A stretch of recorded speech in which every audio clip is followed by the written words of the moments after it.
Hi, in front of me is SONY Xperia 5.2 and today I would like to show you how you can download and apply LED keyboard on this device.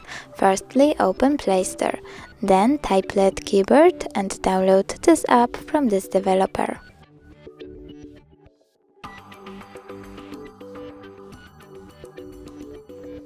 Now open it, click Get Started and tap OK.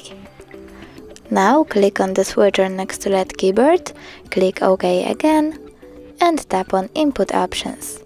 Choose LED keyboard one more time and now pick the one that you like the best. I will go with that one, so I have to click on it and choose Download Theme. Now close the nut and when I go back, I can see that my keyboard was successfully applied. Thanks so much for watching. If you enjoyed this video, don't forget to leave a like, comment and subscribe. Bye!